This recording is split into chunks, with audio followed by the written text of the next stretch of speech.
નમસ્કાર મિત્રો, સ્વાગત છે તમારું આજના એક નવા વિડીયોની અંદર। તો મિત્રો, આજના સમાચાર વિશે વાત કરવાની છે એ પહેલા જો તમે ચેનલમાં પહેલીવાર આવ્યા છો તો મિત્રો ચેનલને જરૂરથી સબસ્ક્રાઇબ કરી દેજો। અને મિત્રો, જો તમને વિડીયો પસંદ આવે તો મિત્રો વિડીયોને એક લાઈક પણ જરૂરથી કરી દેજો। તો મિત્રો, આજના પ્રથમ સમાચારમાં જોઈએ તો મિત્રો હવેથી લાઇટ બિલ આવવાનું બંધ થશે તેવું અત્યારે જાણવા મળી રહ્યું છે। તો મિત્રો, અત્યારે હવે લાઇટ બિલ તો આવી રહ્યું નથી, પરંતુ મિત્રો અત્યારે સોલારની અંદર સરકાર સબસિડી આપી રહી છે અને મિત્રો તે અંગે એક મોટી માહિતી સામે આવી છે।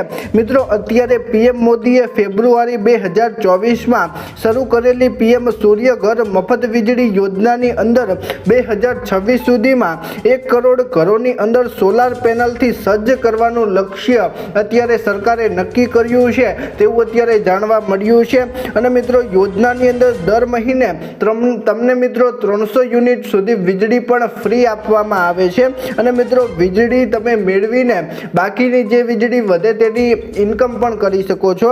અને મિત્રો, આની અંદર પરિવારનું વીજળી બિલ 0 થશે તેવું અત્યારે સરકારે જણાવ્યું છે। અને મિત્રો, અત્યારે સરકાર તરફથી આની અંદર 78,000 રૂપિયા સુધીની સબસિડી પણ મળવાપાત્ર થાય છે।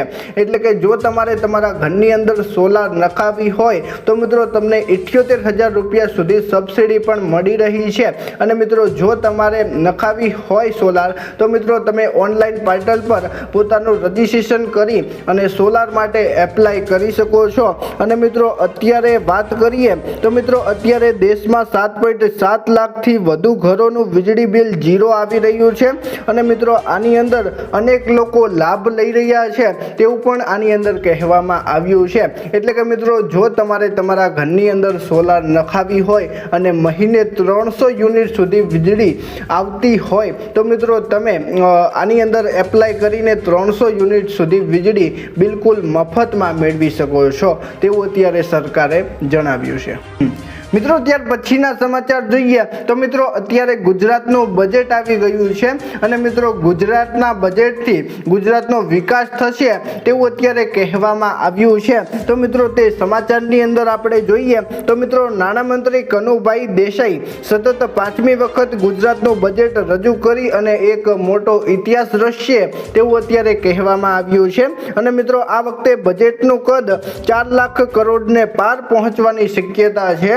અને મિત્રો, અત્યારે ગેમ્સ 2030ની તૈયારીઓ, મેટ્રો કનેક્ટિવિટી અને મિત્રો ગ્રીન એનર્જી વિશે ભાર મૂકવામાં આવ્યો છે।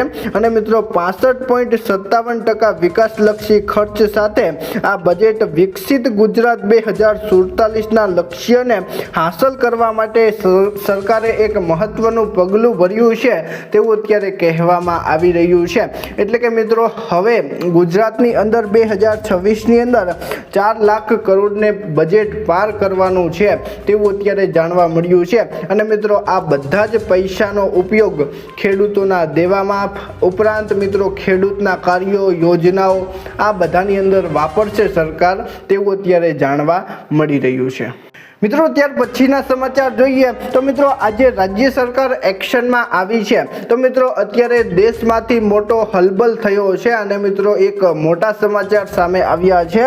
મિત્રો, અત્યારે ગુજરાતની સ્કૂલોમાં બોમ્બની ધમકી આપવામાં આવી છે અને મિત્રો ઈમેલ દ્વારા બોમ્બ સ્ક્વોડની ટીમ અત્યારે તૈનાત કરવામાં આવી છે।